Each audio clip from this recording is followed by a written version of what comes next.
मेवाड़ रियासत के पार्ट 7 में हम देखेंगे कि जब सन 1468 ईस्वी में महाराणा कुंभा के बड़े पुत्र उदा ने अपने पिता की हत्या कर दी थी, तो उसके बाद किस प्रकार मेवाड़ की जनता ने और मेवाड़ के सिसोदिया सरदारों ने प्रतिक्रिया दी और आगे चलकर उदा का क्या हश्र हुआ और आगे चलकर किस प्रकार से मेवाड़ की राजनीति आगे चलेगी। तो पार्ट 7 में यही सब हम चर्चा करने वाले हैं। मैं रमन भारद्वाज क्लासेस से, और आइए हम शुरू करते हैं। मेवाड़ रियासत के पार्ट 7 पर हम आगे चर्चा करें उससे पहले पार्ट 6 में देख लेते हैं कि हमने कहां पर स्टॉप किया था, और उसके बाद पार्ट 7 को हम कंटिन्यू करेंगे। पार्ट 6 में हमने देख लिया था कि सन 1468 ईस्वी में कुंभलगढ़ के दुर्ग में महाराणा कुंभा के बड़े पुत्र उदा ने कटार घोंपकर उनकी हत्या कर दी थी। अब कटार घोंपकर जब अपने पिता की ही हत्या कर दी तो उदा को कहा गया था मेवाड़ का पितृहंता। अब महाराणा कुंभा की हत्या किए जाने को लेकर मेवाड़ की जनता में और मेवाड़ की सिसोदिया सरदारों में किस प्रकार की प्रतिक्रिया हुई होगी, तो जरा आप ध्यान देना कि महाराणा कुंभा सन 1433 में मेवाड़ के शासक बने थे। पिछले पार्ट्स में मैं सारा डिस्कशन कर चुका हूं, और 1468 ईस्वी में उनकी हत्या कर दी गई उनके पुत्र के द्वारा। यानी 35 सालों तक महाराणा कुंभा मेवाड़ के शासक रहे। अब इतने लंबे समय तक कोई व्यक्ति किसी एक राज्य का शासक या राजा तभी हो सकता है जब उस राज्य की जनता का वो प्रिय हो, यानी राज्य की जनता उसको चाहती हो और उसके राज्य के जो सरदार हैं वो भी उसको चाहते हो। तो एक बात तो स्पष्ट है कि उदा ने महाराणा कुंभा की हत्या तो कर दी, लेकिन महाराणा कुंभा जो है वो जनता के और सिसोदिया सरदारों के प्रिय थे, उनके हितैषी थे। और अपने प्रिय राजा की हत्या हो जाने के बाद जनता या सिसोदिया सरदार किसी भी स्थिति में उदा को अपना शासक या अपना राजा मानने को तैयार नहीं थे। और यहां पर सिसोदिया सरदारों ने महाराणा कुंभा की हत्या की सूचना उनके दूसरे पुत्र रायमल को दी। रायमल जो है वो इस समय गए हुए थे अपना ससुराल, और उनका जो ससुराल आता है वो आता है ईडर में। ईडर वर्तमान में आता है गुजरात राज्य में। तो जैसे ही रायमल को अपने पिता महाराणा कुंभा की हत्या की सूचना मिली तो रायमल तुरंत ईडर से रवाना हुआ मेवाड़ के लिए। अब जैसे जैसे जैसे रायमल ईडर से मेवाड़ यानी चित्तौड़ की ओर बढ़ रहा था, तो रास्ते में जनता भी, मेवाड़ की जनता भी उसके साथ जुड़ती चली गई और मेवाड़ के सिसोदिया सरदार भी उसके साथ जुड़ते चले गए। तो धीरे धीरे रायमल की शक्ति बढ़ती चली गई। अब रायमल जैसे ही जावर पहुंचा, जावर वर्तमान में आता है उदयपुर जिले में, तो जावर के पास में एक जगह आती है दाड़िमपुर।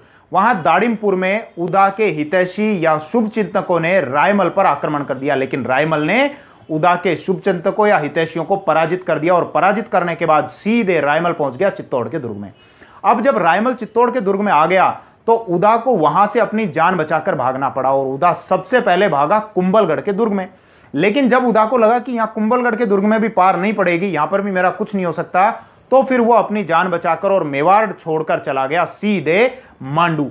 मांडू के सुल्तान गयासुद्दीन या गयास शाह थे। अब उदा जब गयासुद्दीन के पास में पहुंचा तो गयासुद्दीन से अपनी सहायता करने की बात कही और यह कहा कि मेवाड़ राज्य को प्राप्त करने के लिए आप मेरी सहायता करो। लेकिन गयासुद्दीन ने पितृहंता उदा की सहायता करने से मना कर दिया। तो इस पर उदा ने अपनी पुत्री का विवाह करने की बात कही, यानी कि वैवाहिक संबंध स्थापित करने की बात कही, और गयासुद्दीन को अपनी सहायता करने के लिए राजी कर लिया। लेकिन इसी बीच सन 1473 ईस्वी में उदा की जो है वो आसमानी बिजली गिरने के कारण मृत्यु हो गई, यानी कि एक पितृहंता का जैसा हश्र या जैसा हाल होना था वो हो गया। लेकिन अब देखिए सन 1473 ईस्वी में उदा की तो मृत्यु हो गई, यानी उदा कब से कब तक शासक रहे, 1468 से और 1473 ईस्वी तक। और 1473 ईस्वी से मेवाड़ के शासक माने जाते हैं महाराणा रायमल, और महाराणा रायमल सन 1473 ईस्वी से और 1509 ईस्वी तक मेवाड़ के शासक रहेंगे। महाराणा रायमल के समय में किस प्रकार स्थितियां मेवाड़ की बदलेंगी, किस प्रकार गृह क्लेश होगा, यानी घर की आंतरिक लड़ाइयां होंगी, और उसके कारण बहुत सारी गुटबाजियां यानी अलग अलग गुट बन जाएंगे, तो वो सारा अभी हम चर्चा करने वाले हैं। वापस मैं उसी पॉइंट पर आ जाता हूं कि 1473 ईस्वी में आसमानी बिजली गिरने के कारण उदा की तो मृत्यु हो गई, लेकिन उदा के जो पुत्र थे वो अभी भी गयासुद्दीन के पास में ही थे अपनी सहायता करने के लिए। तो गयासुद्दीन या गयास शाह को भी एक अवसर या एक मौका मिल गया मेवाड़ पर आक्रमण करने के लिए। तो गयासुद्दीन ने उदा के पुत्रों की सहायता के बहाने चित्तौड़ पर आक्रमण कर दिया और वो आ गया चित्तौड़। लेकिन महाराणा रायमल ने गयासुद्दीन या गयास शाह की सेना को पराजित कर दिया और गयासुद्दीन को वापस हार कर लौटना पड़ा मांडू। लेकिन देखिए गयासुद्दीन बैठने वाला नहीं था, उसने दूसरी बार फिर से अपनी सेना मेवाड़ पर आक्रमण करने के लिए भेजी और दूसरी बार अपने सेनापति जफर खां के नेतृत्व में मेवाड़ पर आक्रमण करने के लिए अपनी सेना भेजी। और इस बार ये जो मुकाबला हुआ मांडू की सेना और मेवाड़ की सेना के बीच में, ये हुआ था मांडलगढ़ में, और मांडलगढ़ वर्तमान में आता है भीलवाड़ा में। लेकिन दूसरी बार में भी क्या किया, मेवाड़ की सेना ने मांडू की सेना को पराजित कर दिया, और न केवल पराजित किया बल्कि उससे भारी दंड वसूला, भारी पैसा उससे लिया और उसके बाद उसको वापस लौटने दिया। दंड इसलिए वसूला जाता है कि कोई भी एक सेना जब दूसरे राज्य पर आक्रमण करती है तो रास्ते में आने वाले जितने भी गांव होते हैं, ढाणियां होती हैं, जो भी मार्ग होते हैं, सबको तबाह करते हुए आगे बढ़ते हैं, तो बहुत सारा नुकसान होता है। उस नुकसान की भरपाई के लिए दंड वसूला जाता है। तो मेवाड़ की सेना ने मांडू की सेना को हराया और उससे दंड वसूला और उसके बाद ही उसको वापस लौटने दिया। अब आप जरा गौर करना, मांडू की सेना यहां पर 2 बार आ चुकी और दोनों बार ही उसको पराजित होकर लौटना पड़ा, लेकिन अब तीसरी बार भी आएगी और तीसरी बार मांडू की सेना जीतेगी, और ना केवल जीतेगी बल्कि मेवाड़ के राज्य से वो पैसा भी वसूल करेगी। तो आखिर ऐसा क्या परिवर्तन हो जाएगा, मेवाड़ आखिर एकदम से इतना कमजोर क्यों हो जाएगा, अभी हम चर्चा करने वाले हैं। पहले तीसरे युद्ध की बात कर लेते हैं। अब देखिए 2 बार तो मांडू की सेना पराजित होकर लौट चुकी, लेकिन तीसरी बार मांडू की जो सेना आई वो गयासुद्दीन के पुत्र नासिर शाह के नेतृत्व में आई, और इस बार तीसरी बार में सन 1503 ईस्वी में यह सेना आई थी, और मांडू की सेना ने 1503 ईस्वी में इस बार मेवाड़ की सेना को पराजित कर दिया। यानी महाराणा रायमल को पराजित होना पड़ा, और ना केवल पराजित होना पड़ा, मांडू की सेना को वापस लौटाने के लिए उनको बहुत सारा पैसा भी देना पड़ा। अब सोचने की बात यह है कि आखिर एकदम से ऐसा क्या परिवर्तन आ गया कि 2 बार तो मांडू की सेना पराजित हो रही है, गयासुद्दीन के नेतृत्व में आई, पराजित होकर लौटी, फिर उसके बाद जफर खां के नेतृत्व में आई, पराजित होकर लौटी, लेकिन गयासुद्दीन के पुत्र नासिर शाह के नेतृत्व में तीसरी बार सेना आई और मेवाड़ की सेना को पराजित किया और उनसे पैसा भी लिया। इस मेवाड़ की तीसरी हार का एकमात्र कारण है मेवाड़ की आंतरिक लड़ाई, मेवाड़ के घर का क्लेश, मेवाड़ के अंदर की गुटबाजियां, गुटबंदियां, दलबंदियां। ऐसा क्या था, क्यों था, तो ये गुटबाजियां क्यों हो रही थी मेवाड़ के अंदर, इसके लिए अब हमको महाराणा रायमल के बारे में चर्चा करनी पड़ेगी। तो महाराणा रायमल पर आ जाते हैं। देखिए महाराणा रायमल जो हैं वो सन 1473 से और 1509 ईस्वी तक मेवाड़ के शासक रहे। इन्होंने कुल 11 शादियां की थी, यानी इनकी 11 पत्नियां थी, जिनसे इनको 13 पुत्र और 2 पुत्रियां उत्पन्न हुई थी। महाराणा रायमल की सबसे बड़ी कमी यही रही कि उन्होंने जीते जी कभी भी अपने उत्तराधिकारी को लेकर कोई निर्णय नहीं लिया, यानी वो कभी भी ये डिसीजन नहीं ले पाए कि मेरे बाद मेवाड़ का शासक कौन बनेगा। और इसी बात को लेकर जब कोई डिसीजन नहीं हुआ तो उनके जितने भी पुत्र थे उन सभी में एक आकांक्षा हो गई, एक अभिलाषा उत्पन्न हो गई कि क्यों ना मैं ही मेवाड़ का राजा बनूं, क्यों ना मैं ही मेवाड़ का राजा बनूं। तो महाराणा रायमल ने जब अपने उत्तराधिकारी का निर्णय नहीं लिया तो इसी के कारण उनके जो पुत्र थे वो सभी अपने आप को मेवाड़ का उत्तराधिकारी समझने लग गए थे और अपने अपने हितैषियों को इकट्ठा करके अलग अलग उन्होंने गुट, अलग अलग दल बना लिए थे। मुख्य रूप से उनके जिन पुत्रों के मध्य संघर्ष था उत्तराधिकार को लेकर वो थे एक तो कुंवर पृथ्वीराज, जिनको हम उड़ाना पृथ्वीराज या उड़ाना राजकुमार के नाम से भी जानते हैं, इनके बारे में मैं अभी आगे चर्चा करूंगा। एक थे जयमल, एक थे राय सिंह और एक थे संग्राम सिंह। ये संग्राम सिंह ही वो व्यक्ति हैं, वो शासक है जो आगे चलकर मेवाड़ के राजा बनेंगे, मेवाड़ के शासक बनेंगे और जिनको महाराणा सांगा के नाम से जानते हैं। तो मुख्य रूप से क्या है, इन चारों के मध्य में उत्तराधिकार को लेकर संघर्ष था और ये चारों अपना भविष्य जानने के लिए एक बार पहुंचे एक ज्योतिष के पास में और अपनी अपनी कुंडलियां, अपनी अपनी जन्मपत्रियां लेकर चले गए उस ज्योतिष के पास में। उस ज्योतिष को जब दिखाया तो ज्योतिष ने उन कुंडलियों को, उन जन्मपत्रियों को देखकर ये कहा कि मेवाड़ के शासक को लेकर जो राजयोग जिस व्यक्ति का प्रबल लग रहा है वो तो मुझे संग्राम सिंह का ही राजयोग प्रबल लग रहा है। अब ये बात जब बाकियों ने सुनी तो पृथ्वीराज ने अपनी तलवार निकाली और तलवार लेकर संग्राम सिंह के ऊपर टूट पड़ा कि ये शासक तो तब बनेगा ना जब मैं इसको जिंदा छोड़ूंगा, मैं इसको जिंदा ही नहीं छोड़ूंगा। तो देखिए यहां पर जैसे ही पृथ्वीराज संग्राम सिंह के ऊपर तलवार लेकर टूट पड़ा तो यहां पर एक व्यक्ति है जिनका नाम है सारंगदेव। उन सारंगदेव ने बीच बचाव किया और संग्राम सिंह की जान बचाई। अब ये जो सारंगदेव है ये कौन है, तो देखो गोपीनाथ शर्मा की एक किताब है राजस्थान का इतिहास।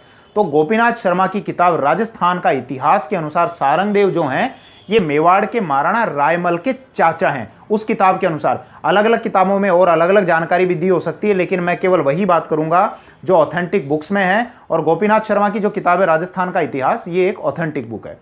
तो सारंगदेव ने बीच बचाव किया और बीच बचाव करने के कारण उनकी जान बचा ली, संग्राम सिंह की जान बचा ली। लेकिन क्या हुआ, जब पृथ्वीराज ने अपनी तलवार निकाली और संग्राम सिंह पर जब वार किया था तो उस वार के कारण संग्राम सिंह की एक आंख चली गई, यानी अब संग्राम सिंह जो है वो एक आंख से नहीं देख सकते हैं।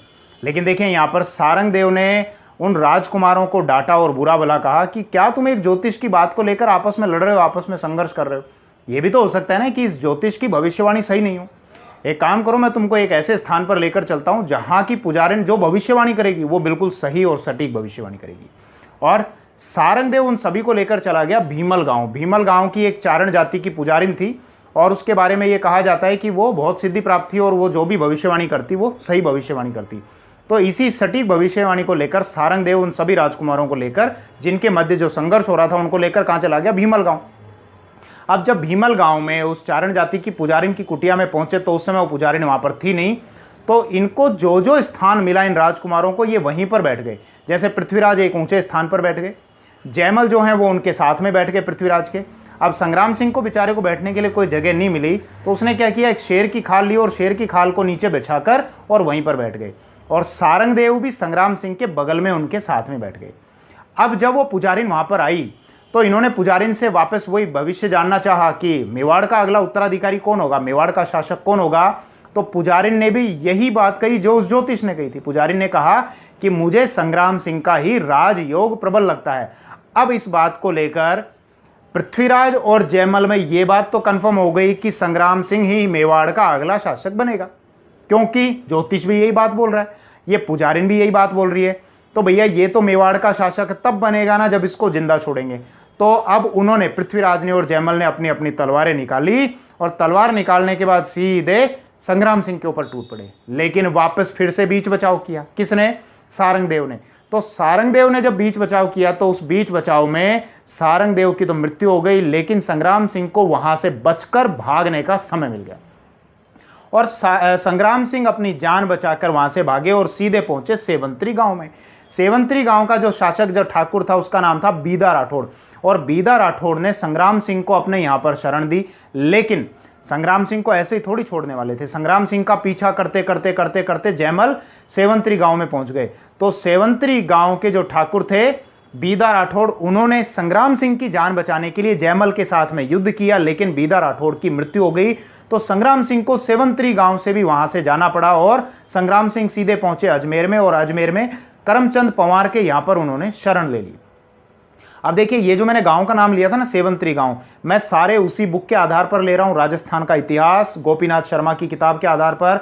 हो सकता है किसी और किताब में आपको थोड़ा सा मिलता जुलता या अलग नाम भी मिल सकता है, लेकिन मैं जो भी बात कर रहा हूं सारी ऑथेंटिक बुक्स के आधार पर ऑथेंटिक बात ही कर रहा हूं। ठीक है भैया। अब संग्राम सिंह तो वहां पर पहुंच गए। अब जरा एक बात पर आप गौर करना कि महाराणा रायमल के वैसे तो 11 पुत्र थे, लेकिन मुख्य रूप से जो संघर्ष हो रहा था उत्तराधिकार को लेकर वो किसमें हो रहा था, पृथ्वीराज में, जयमल में, राय सिंह में और संग्राम सिंह में। अब संग्राम सिंह तो इन तीनों से छोटे थे, तो पहले या तो पृथ्वीराज का नंबर आता, पृथ्वीराज अगर नहीं बनते तो जयमल का नंबर आता, जयमल अगर नहीं बनते तो राय सिंह का नंबर आता, राय सिंह भी नहीं बनते अगर शासक तो जाकर संग्राम सिंह का नंबर आता। तो इसका मतलब देखा जाए तो संग्राम सिंह का तो दूर दूर तक कहीं पर कोई ये आसार ही नहीं है कि दूर दूर तक वो मेवाड़ का शासक बन सकता है। लेकिन अब गौर करना कि किस प्रकार से संग्राम सिंह के जो जो विरोधी हैं उनका धीरे धीरे धीरे अंत होता चला जाएगा और अंत में केवल शासक बनने को लेकर रह जाएंगे संग्राम सिंह। देखिए, संग्राम सिंह अजमेर चले गए थे करमचंद पंवार के यहाँ, सारंगदेव की वहां पर हत्या कर दी गई थी। तो अब कौन रह गए, एक तो पृथ्वीराज, जयमल और राय सिंह। देखिए, राय सिंह को तो मेवाड़ के सिसोदिया सरदार पसंद नहीं करते थे, इसलिए राय सिंह मेवाड़ के शासक नहीं बन सकते थे, क्योंकि उनके आचरण को लेकर और उनके अवगुणों को लेकर मेवाड़ के सिसोदिया सरदार राय सिंह को पसंद नहीं करते थे। अब रह गए पृथ्वीराज और जयमल। तो देखिए, पृथ्वीराज की हत्या कर दी गई थी उनके जीजा के द्वारा षड्यंत्र करके। क्या कहानी है कि महाराणा रायमल की जो पुत्री थी आनंदाबाई या आनंदीबाई, महाराणा रायमल की पुत्री और पृथ्वीराज की बहन, उनका विवाह किया गया था सिरोही के राव जगमाल के साथ में। अब जगमाल जो है वो उनको बहुत परेशान किया करते थे, तंग किया करते थे। तो इसी बात से परेशान होकर आनंदाबाई या आनंदीबाई ने सहायता के लिए, मदद के लिए अपने भाई पृथ्वीराज को लेटर लिखा, पत्र लिखा। अब पृथ्वीराज जब सिरोही पहुंचे अपने जीजा को समझाने के लिए कि मेरी बहन को परेशान मत किया करो, तो उससे पहले ही उनके जीजा मान गए, क्योंकि पृथ्वीराज जो है वो बहुत शक्तिशाली थे और पृथ्वीराज ये कहा करते थे कि मुझे तो केवल मेवाड़ राज्य पर शासन करने के लिए ही पैदा किया गया है, बड़े बलवान थे। तो सिरोही के राव जगमाल ने पहले ही समर्पण कर दिया कि साहब मैं आप परेशान नहीं करूंगा आपकी बहन को, लेकिन कोई बात नहीं, आप यहाँ पर आए हैं। उनका आदर सत्कार किया और जब वो वापस जाने लगे तो ऐसा बताया जाता है कि उनको कुछ लड्डू बांध दिए जिनमें विष मिलाया हुआ था, और उन लड्डुओं का सेवन करने के कारण, उन लड्डुओं को खाने के कारण पृथ्वीराज की मृत्यु हो गई। पृथ्वीराज की जो छतरी बनी हुई है वो कुंभलगढ़ के दुर्ग में ही है और इनकी 12 खंभों की छतरी है। तो एक क्वेश्चन आपसे पूछा जा सकता है कि उड़ाना पृथ्वीराज या उड़ाना राजकुमार, ध्यान रखना कुंवर पृथ्वीराज को उड़ाना पृथ्वीराज के नाम से भी जाना जाता है। तो उड़ाना पृथ्वीराज या उड़ाना राजकुमार या पृथ्वीराज सिसोदिया की छतरी कहां पर बनी हुई है? तो कुंभलगढ़ के दुर्ग में बनी हुई है और 12 खंभों की छतरी। अभी मैं थोड़ी सी और चर्चा करूंगा पृथ्वीराज सिसोदिया के बारे में, लेकिन अभी जयमल के साथ में। तो पृथ्वीराज की तो यहां पर मृत्यु हो गई, ठीक है भैया, एक रास्ता तो साफ हो गया। अब बचे जयमल। तो देखिए जयमल की मृत्यु के बारे में गोपीनाथ शर्मा बताते हैं कि जयमल जो है वो सोलंकियों के विरुद्ध युद्ध करते हुए मारा गया, लेकिन जयमल की मृत्यु के संबंध में कुछ और कहानियां भी बताई जाती हैं। उस कहानी की भी आपके साथ में मैं चर्चा कर लेता हूं। ऐसा बताया जाता है कि मेवाड़ की एक जागीर थी जो थी टोडा, और टोडा जागीर को मांडू का जो सुल्तान था गयासुद्दीन, मैंने शुरू में जिसके बारे में चर्चा की थी, गयासुद्दीन ने टोडा जागीर पर अपना अधिकार कर लिया था। तो टोडा जागीर का जो जागीरदार था उसका नाम था राव सुल्तान, और राव सुल्तान ने ये कहा, ये प्रतिज्ञा ले रखी थी, जो भी मुझे टोडा जागीर को वापस जीत कर लौटाएगा, मांडू के सुल्तान गयासुद्दीन से छीन कर मुझे वापस देगा, मैं उसी के साथ अपनी पुत्री का विवाह करूंगा। और राव सुल्तान की बड़ी सुंदर पुत्री थी जिसका नाम था ताराबाई।